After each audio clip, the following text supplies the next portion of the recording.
call the meeting to order of the VCPUSD School Board. The time is 5 p.m.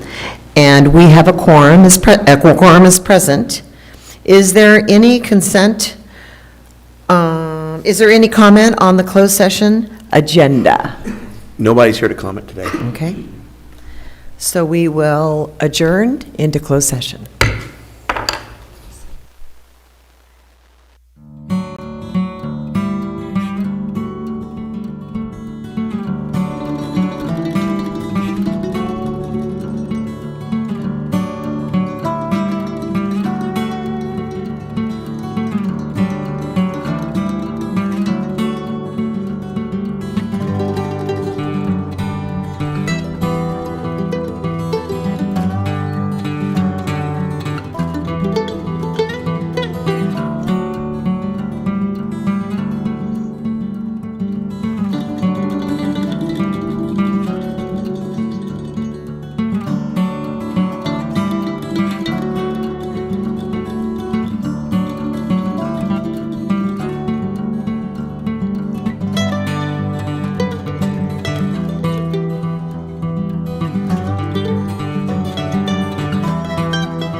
Turn this on. I'd like to call the meeting to order of the Valley Center-Pauma Unified School District. The public meeting, the time is 6:01, and we have a quorum present. We would like Wyatt, is it his last name? Steinmetz. Oh, Steinmetz. Okay, of course, yeah. I'm reading Mr. McCallan's. I'm trying to read through my glasses. To lead the Pledge of Allegiance. Thank you, Wyatt. I pledge allegiance to the flag of the United States of America and to the republic for which it stands, one nation, under God, indivisible, with liberty and justice for all. Thank you. Great job.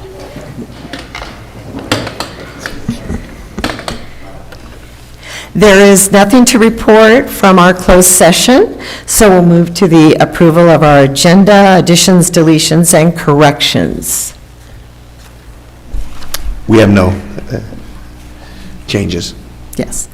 Do I have I'll make a motion Yeah. to approve. a second? All second. Any discussion? Okay, we will go for the vote. Member Benjamin? Aye. Caputo? Aye. Kolb Senior? Aye. Polito? Aye. And Stroh votes aye. Now our most exciting part, the recognition and presentations of the Oak Glen and VC Prep Employees of the Month. And it's Maddie Guzman, but she's unable to be here, and she is our classified, and our certificated employee of the month is Jennifer Steinmetz. And Alicia Grace, our principal, will present. Good evening, Board, Madam President, community. I'm Alicia Grafe, and I am the privileged and honored principal over at Oak Glen High School and the Independent Study Program. I'm here tonight, well, because I have to be, but I am here to honor one of the very best, brightest stars, I think, that I've seen in my 20-something years. Jennifer Steinmetz came to us very last minute in August of 2021. I had just been hired, and I had the okay to hire a teacher for science. She'd been a sub in the district, and she interviewed with a large panel of newly credentialed young people. She had this look on her face, and she exuded this eagerness of, I can do this, let me try. She's hired. I saw that in her the first day. Because she was hired late, she kind of came in, she had very little time to prepare and to comfort herself with the materials that she would be sharing with the students. She came in, her first teaching assignment at a continuation high school in science. Her previous experiences had been subbing mostly in the elementary school, so she was bright-eyed. She did, however, come in prepared with a genuine heart for service. And this is something that you can't teach people. They either have it or they do not. And this teacher, she does. Her innate sense of servant leadership has set her apart from others, as her primary focus and energies are directed to where it belongs, to our students and to making our community a better place, one student achievement at a time. Whether early in the day or long after the day is over, she can be found in her classroom, preparing lessons, tutoring students, collaborating with her colleagues. Jennifer has a way about her that once she hears an idea for a lesson or a project, she's like a jackrabbit. She's running. She's out there making it happen. Seriously. Her energy and welcoming smile is difficult to walk away from. As one of the teachers on campus, David Gould, social science teacher, says, she's clearly a big part of the reasons why students say, this school's different. Teachers actually care. Jennifer's ability to communicate effectively with students, parents of diverse backgrounds in our community has led to an improved culture. She's a calming presence on campus. She connects almost immediately with whoever it is that she runs across. She'll be the first person to jump on something. If I need a volunteer, I don't have to worry about a voluntold. She's already there. She is full of energy, and we appreciate that energy. Lastly, Jennifer is the poster child for self-efficacy. She takes it upon herself to raise the bar of excellence at Oak Glen. She aligns her subject matter to the Common Core standards. She jumped in to the next generation science standards, which are not easy for science people, all right? And she took that last year and even more so this year. She's relentless in her quest to be the best teacher, and she brings the very best out, not only in our students, but in our staff as well. That twinkle in your eye there, Miss Jen. Thank you for all you do for our students. You truly make our school a better place. Thank you. OG loves you.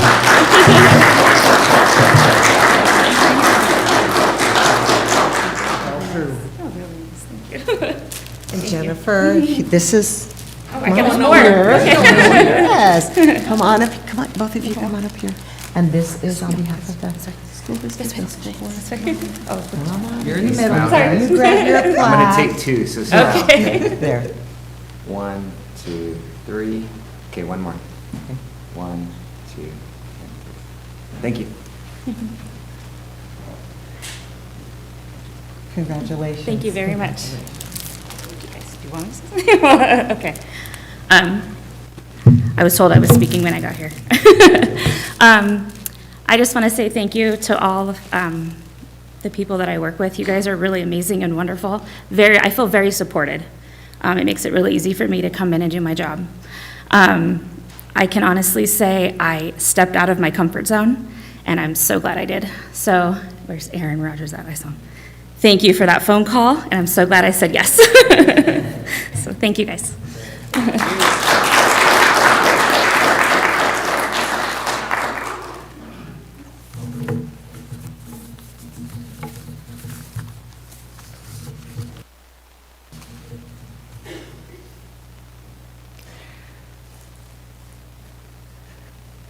And if anybody needs to leave, they may.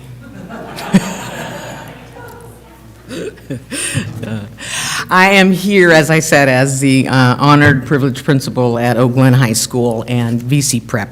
I'm going to talk just a little bit about literacy across the curriculum. And it's mostly due to a few of these folks that are here that this stuff is far outreaching any of the expectations that I had as a principal, just in almost halfway through the year. So briefly, I'm going to share with you a little bit about when we talk about literacy, that reading and writing, that thinking out loud, what's it kind of look like? How do we kind of try to address it on campus? I want you to know first who are our students, and it's hard to see that little slide, but it shares with you parts of our population that we are tasked with teaching. We have 27% of our students who are English learners. Most of them are on the scale of 1, 2, 3, and 4. They're 2, 3, right in between, where they know enough English but not enough. They need a little extra help. We have 10% students also that have disabilities, students with disabilities that have an IEP. We have a 25%, 25% of our students are Title VI students, and they arrive oftentimes very credit deficient. And then the rest of the students as well are credit deficient. Most of the students are recommended to come on over and transfer voluntarily. There are a few that are involuntarily transferred. However, once they get there, they see that this place is all right. It's small. These guys are in my face. They're not going to let me get away with anything. It's a small school. So looking just a couple of the pictures there, we have the migrant education TOSA, we have the bilingual education, instructional aid, we have our math teacher, and then a picture, lower picture there of the social science teacher, Mr. Gould. So taking a look at, go ahead. That's kind of hard to see. Our collective objective. So the team sat down, started thinking, what are some ways in which we can really address the needs of our students, looking at the students that we had, looking at their credit deficiencies, and going back to the basics, writing, reading, right, and thinking.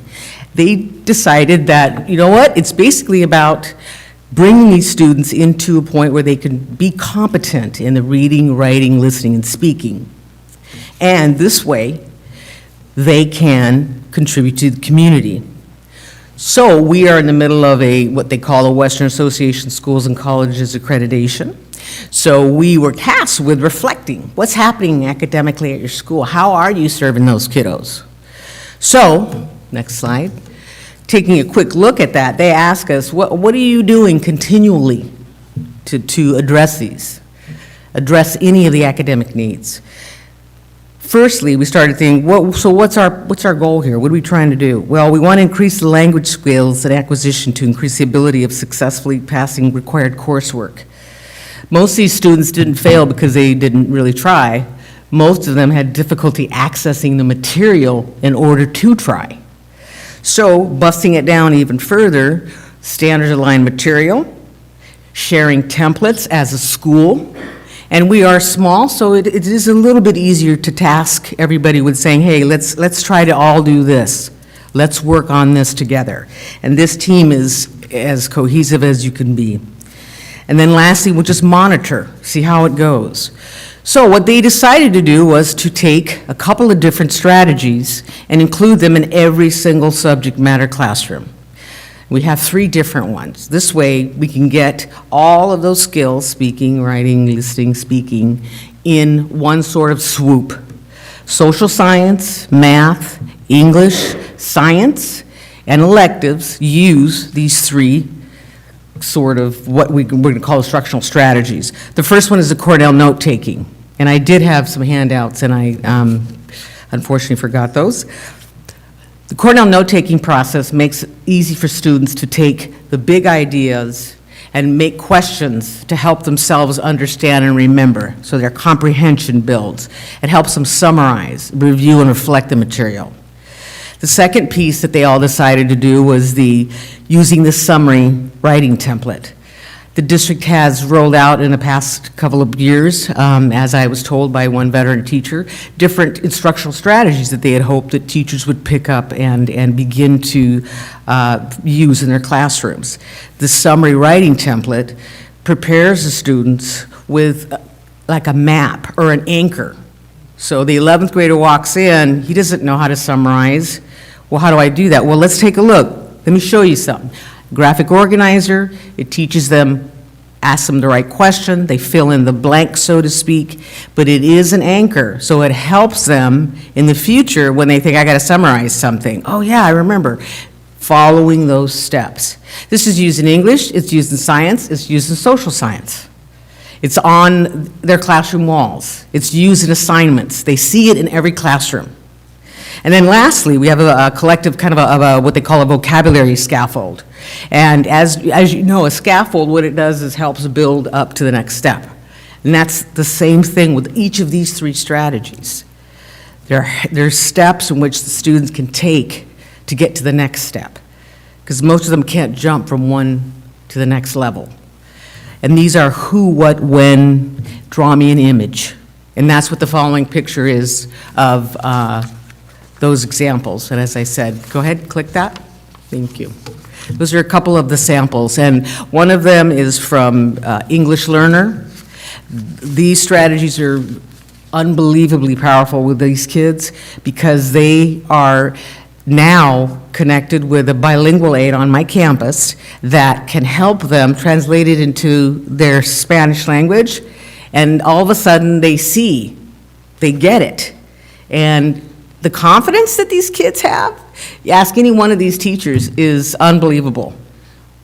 They go from students that don't look at me, lady, I don't want you to look at me in the eye, please leave me alone, I know there's not that many people here, to good morning, how are you doing? Doing good. How's that class? It's great. These guys pass by, hey, you know what he did? Alonzo, he finished his paper today. And the confidence that these kids have. Students with IEPs that have been kind of beat up over their work are now turning in assignments to these guys, and they're proud of them. So we're just understanding by this tweak of every classroom doing these 3 things, not just one day, but almost every day, every week, every grading period, it's on the walls. Every day I walk in, I can't escape it at that school. That has made a difference. And if you take a look at the next slide, we ended up last semester with a couple of really amazing outcomes. We had some targeted interventions that, again, I would like to thank Mr. McCown and Mr. Hillwood for allowing Oak Glen campus, continuation high school, to offer a 0 period. That's on top of the 6 periods they already have. These kids got an extra period. These kids, though, were given, I'm going to give you guys markers. You need to be at this point by this date, that date. I tell you, they met it. They met the challenge. We had 49.2% credit deficient seniors using 0 period to earn 5 credits towards graduation. Some even did more than that, using the 0 period. It was unbelievable. I couldn't believe it. Surprised me as well. Along those lines, we have some software that we've been able to purchase again last year with Dr. Robertson's help, Edmentum software, Lexia Power Up, and Lexia English this year with Dr. Batar and Mrs. McIntyre. We have also some Rincon educational specialist, San Pasqual educational specialist, Mr. Hernandez, who pulls our Title VI kids out and works one-on-one with these kids. It is unbelievable what the one-on-one mentoring does for these students. We also, again, are very happy to have a full-time counselor that can help kids understand, what do you mean I'm credit deficient? I don't know what that means. Talking them through 5 credits, you need 30, just talking them through their transcript. So making this deliberate effort, this collaborative effort that this team at Oak Glen did, it really yielded some really wonderful, unexpected surprises. I mean, we had 5 students graduate early. And speaking of graduate early, my last slide is our pride and joy here. Just a couple of days ago, these 2 students, Alexis and Trinity. Alexis came to us last year as an English learner. He would not even look at you. He was so shy. He didn't want to be at Oak Glen. There was all these kids that he didn't know. There was no other student that he felt like he could talk with. You should have seen him the other day when he was leaving. He couldn't stop talking. This kid is amazing. He's having to work a little bit with his dad, but he is coming to graduation, and we're really excited about that. Trinity Mejia, she was, again, every day at lunch, she came and sat in the office and just sat. She didn't want to hang out with anybody. I don't want to be here. Why am I here? She worked with Mr. Hernandez. He helped her with her math, one-on-one. And she has blossomed into this young lady that is creative, that is polite, that is beautiful. And we are so proud of these 2. And these are 2 of the 5, as I said, but they were the ones that are just recent. And they are our pride and joy. So I just want to thank again the district for all their support all the time. And again, I owe it all to the staff at Oak Glen. It is an unbelievable group of teachers. And thank you. And thank you so much, and how exciting this is to see you're changing lives. I mean, that almost brings tears to my eyes. Yeah, all of your staff, I mean, everyone, and thank you, working collaboratively, helping them to set goals and getting that fire so they want to learn and giving them the tools to do it. Thank you so much, and congratulations to all of you. And at this time, if anyone would like to leave, we're going to move on to our agenda. You may do so, but congratulations.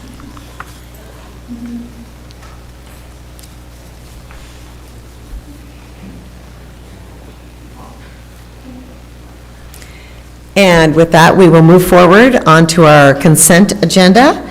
And if Mary, yeah, our consent agenda for approval on that. And a motion? Oh, I thought that was down here. Oh, yes. Sorry about that. I got a little ahead of myself, but we do not have any speakers tonight. So we are moving forward into our consent agenda.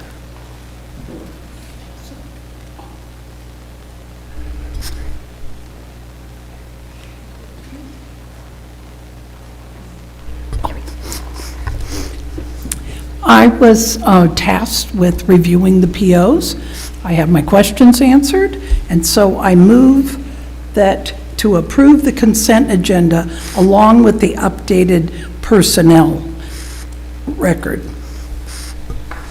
Okay, thank you. And do we have a second? I'll second that. And any discussion regarding this? We'll move for the vote. Member Benjamin? Aye. Caputo? Aye. Kolb Senior? Polito? Aye. And Stroh votes aye.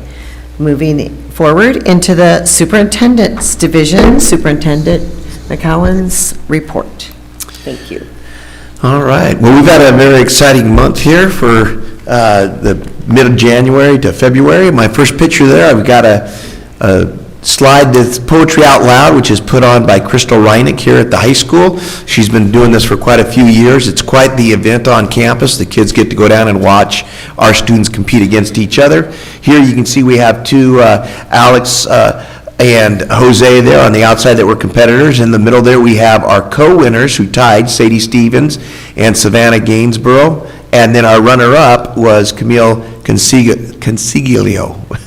And here's another picture, because once they are the 1 and 2 here at the school, they then go to a countywide competition, and here's where they presented the countywide, and Sadie was actually named the runner-up. So if the person who won cannot represent San Diego County at the state level, then she will represent us. So excellent job by our students, and really just a great opportunity for them to get some public speaking, and I know they have a lot of fun with it, and so does Crystal. Next picture. So we have two new marquees. This one isn't quite as new. This was put in last part of last year. That's the marquee at the elementary school, which lets our parents know what's going on, and pretty much anyone going down Colgrade. And then this last month, we were lucky enough to get a new school sign at the high school.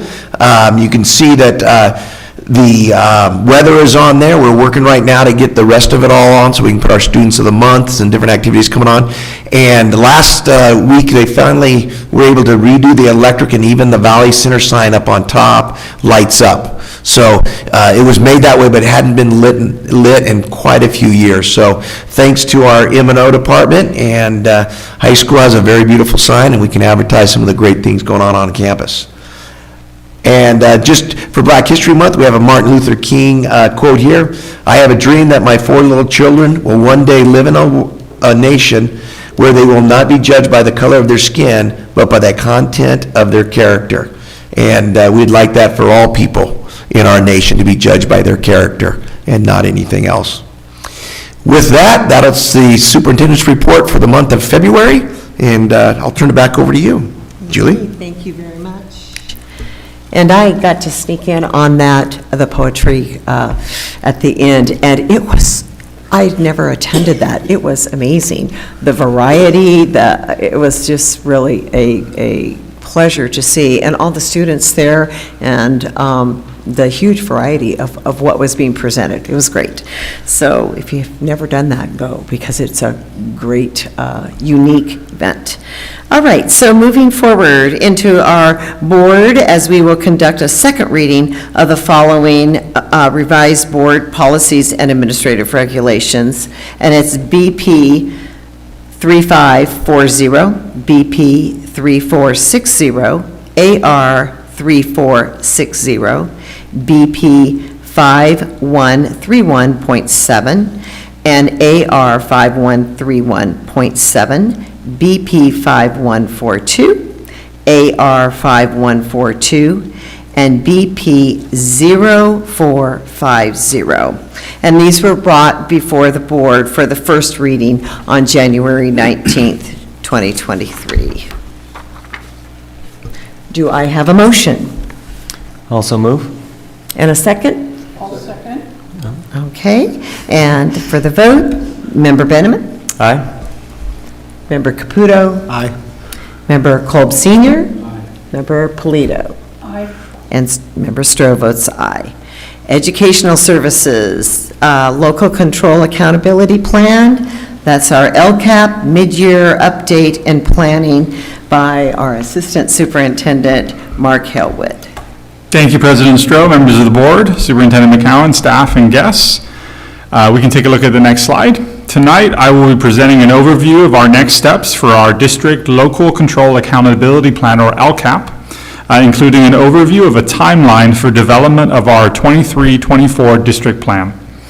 All school districts in California are required to produce an LCAP demonstrating how the Local Control Funding Formula, or LCFF, funds are directly linked to meeting the needs of all students. This is done through a 3-year plan that describes goals, actions, services, and expenditures to support positive outcomes that address state and local priorities. As a district, we update our LCAP each year, incorporating input from our learning community for the purpose of planning internally and communicating externally how we are meeting student needs. In order to update our LCAP for our learning community, we must know who is a part of our community. Here you can see a brief overview of the makeup of our student enrollment that collectively works with over 200 staff members and is part of our 8 schools. And I threw a couple pictures in there just for fun. Each school district's local control accountability plan must focus on 8 state priorities that help all students succeed. These 8 priority areas reflect factors both inside and outside the classroom that positively impact student success. From here, we also determine many of the metrics we use to measure growth and how we are meeting the needs of all students in our district. From meeting basic services such as highly qualified teachers and standards-aligned instructional materials to other areas such as state assessments, which are being presented to the board in previous meetings. The LCAP is required to identify annual goals, specific actions geared towards implementing those goals, and must meet measured progress for student groups across multiple performance indicators based on these 8 priorities set by the state. As you are aware, our LCAP has 3 guiding goals for our district. The first is that every student is actively engaged in learning, feels safe at school, and demonstrates good citizenship. Currently, we are in year 2 of our 3-year LCAP, and here are some examples of actions either ongoing or currently in place in our district with the metrics used to measure the aligned state priority. For example, an action for this school year was increasing our counseling staff and supports at our school sites to provide more direct student support services. Guided by the board, this was done through additional full-time counselors and increasing some of our current counselors to full-times at schools within our district. Our second LCAP goal states that every student receives a high-quality instruction leading to academic achievement and physical fitness, successfully preparing them for college and career readiness. One of the aligned state priorities is student achievement, where LCAP describes the additional teachers on special assignment positions, or TOSAs, that we have added to our school sites and district over the past 2 years in areas such as literacy development, one-on-one student intervention, and working directly with student focus groups. Our third and final LCAP goal directly focuses on the state priority of parent involvement. Parents, guardians, and students are informed with timely district, school, and classroom information and have opportunities to provide input for decision-making. An example of how we measure this is through the feedback that we receive on surveys and the active engagement of parents in advisory and committee meetings or parent workshops and information nights. Things such as a college application night here at the high school or a parent engagement night at the elementary levels where parents are learning about what's taking place in their children's classrooms. Many of the actions I have reviewed came out of the development process of the LCAP that takes place each year. Here is an overview of our LCAP timeline showing things that we have already worked on, such as analyzing and reporting information about our performance last year, as listed on the California Schools dashboard, and things that are ahead of us in forming our 23-24 LCAP. For the remainder of February and into March, we plan to continue to gather input from parent advisory meetings, and then employee staff meetings, and then provide staff, parents, and students an opportunity to provide feedback through surveys. Using this information, in April, we will form a draft of our LCAP for the coming school year with continued and ongoing consultation. On your behalf and with your guidance, we will continue with the steps listed on this timeline leading into June, at which our LCAP will be presented to the board for approval. From our elementary classrooms to our graduating seniors, our LCAP continues to focus on growth and how we can best meet the needs of all students in our district. Thank you, and I'd be happy to answer any questions you have at this time. Thank you very much for that great report. Appreciate all your work and time into that. And moving forward into our Human Resource Division, public disclosures and approval of a tentative collective bargaining agreement between VCPUSD and CSEA and its Chapter 795. Do I have a motion? Also move. Do I have a second? Okay. And any discussion? Okay, going for the vote, Member Benjamin? Aye. Member Caputo? Member Kolb Senior? Member Polito? Member Stroh votes aye.